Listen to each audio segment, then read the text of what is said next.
The story opens with a shot of a coastal town at sunset. Bright, saturated colors and retro aesthetics immediately set the tone. The camera pans over neon signs, arcades, and a beach strip that screams 1980s Americana. This is San Junipero, a place out of time, or so it initially seems. We follow a timid young woman, Yorkie, as she walks uncertainly through the town, eventually entering a pulsating nightclub called Tucker's. The setting establishes not only a time period but also a sensory experience: vibrant lights, pounding music, and a crowd immersed in youth and hedonism. From the start, there is a deliberate contrast between Yorkie and the environment. She's dressed conservatively, with large glasses and an awkward demeanor, standing apart from the other clubgoers who are clearly more comfortable, more in sync with the rhythm of the place. This contrast immediately sets up the narrative tension. Yorkie doesn't belong here, but something has drawn her to San Junipero. Inside Tucker's, Yorkie scans the room nervously. Music blares, Heaven is a Place on Earth plays, and we meet Kelly, an outgoing, flirtatious woman with confidence to spare. She moves through the crowd like she owns it, and soon her gaze lands on Yorkie. Their interaction is playful, with Kelly teasing Yorkie for standing out. This scene is pivotal in establishing character dynamics. Yorkie is an observer, almost alien to the world around her, while Kelly is integrated, part of its lifeblood. Their initial exchange is brief, but there's a spark. Kelly's charisma intrigues Yorkie, and Yorkie's innocence fascinates Kelly. Importantly, this scene also cues the viewer into something being slightly off. Despite the meticulous 1980s detail, it feels a little too polished, too perfect. Subtle cues, Yorkie's unfamiliarity, her hesitance, hint that San Junipero is not what it seems. Yorkie reveals she's never been with anyone before, a loaded statement that hints at a stunted or delayed life experience. In the next scene, Yorkie returns to the club the following weekend. A pattern begins to form, as time in San Junipero appears to be segmented into weekly intervals. She seeks out Kelly but is unsure how to navigate the space.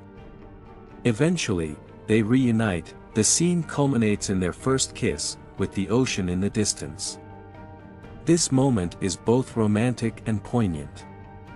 The setting romanticizes youth, freedom, and desire, but Yorkie's reluctance and naivete challenge the idea that these things are universally accessible. Then comes a series of time skips. Each scene begins in Tucker's, but the decor and music subtly shift. One week it's 1987, then 1996, then 2002. Yorkie is searching for Kelly, but Kelly is absent. The transitions are jarring, and they destabilize the viewer's sense of linear time. This is the first concrete clue that San Junipero doesn't obey normal temporal rules. The elasticity of time in these scenes aligns with the philosophical theme of perception. In a simulated world, time can be manipulated to match human desire or need. Yorkie's desperation to find Kelly hints at emotional depth. She is not merely playing in San Junipero, she is investing herself fully. Yorkie finally finds Kelly in 2002, in a grungier, post-millennial version of Tucker's. Their reunion is emotionally charged. Yorkie demands to know why Kelly avoided her. Kelly confesses that she doesn't want to become attached, that their connection is dangerous because she doesn't intend to stay in San Junipero. This conversation is the crux of the episode's emotional conflict. Kelly's reluctance is tied to something deeper, a past filled with love and loss that she's not ready to betray. The theme of mortality emerges more clearly here. San Junipero is beginning to reveal itself as not just a nostalgic getaway but a place where people confront life's deepest dilemmas: love, commitment, death, and memory. In the next scene, we shift to the real world. For the first time, we see what lies beyond San Junipero. Kelly's body is old and frail, in a care facility. She is on limited time, with a terminal illness. San Junipero is revealed to be a virtual reality, a simulated afterlife where the elderly and dying can upload their consciousnesses temporarily or permanently. Yorkie, too, is in the real world, but in a radically different condition. She is completely paralyzed, quadriplegic, and has been in a coma since a car accident at age 21. Her family refused to accept her sexuality, and the accident occurred shortly after she came out. This revelation reframes everything. Yorkie's awkwardness, her lack of experience, all stem from a life essentially unlived. For her, San Hunipero is not just an escape from mortality but from a life of confinement and emotional neglect. The episode's philosophical center sharpens here. What is life, if it is denied love, agency, or experience? For Yorkie, digital eternity is not an extension of life, but its first and only meaningful incarnation. Kelly visits Yorkie in the real world. Their conversation is stark and honest.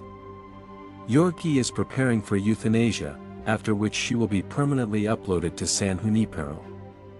She asks Kelly to marry her, a practical gesture so Kelly can authorize her death, but also an emotional plea for companionship in the afterlife. Kelly initially refuses. This moment is rich with thematic tension. It pits the past against the future, memory against possibility. Kelly's hesitance is tied to her late husband, who refused to upload because their daughter, who died young, could not be part of San Junipero. To him, digital eternity without their child was meaningless. Kelly carries this grief and guilt, and she questions whether choosing to stay in San Junipero would be a betrayal of the life and love she shared with them. Despite her resistance, Kelly relents. She marries Yorkie, and they share a symbolic honeymoon drive through the simulated countryside, reminiscent of an idealized, eternal road trip. The two drive off together, through a perpetual sunset. The final shot is a server farm, where countless lights blink in the darkness, each light a human consciousness, stored indefinitely. This closing image is both beautiful and chilling. It captures the scale of human desire for permanence, for continuity beyond death. It poses a silent question: is this heaven, or simply a new kind of existence, devoid of the risks and rewards of mortality?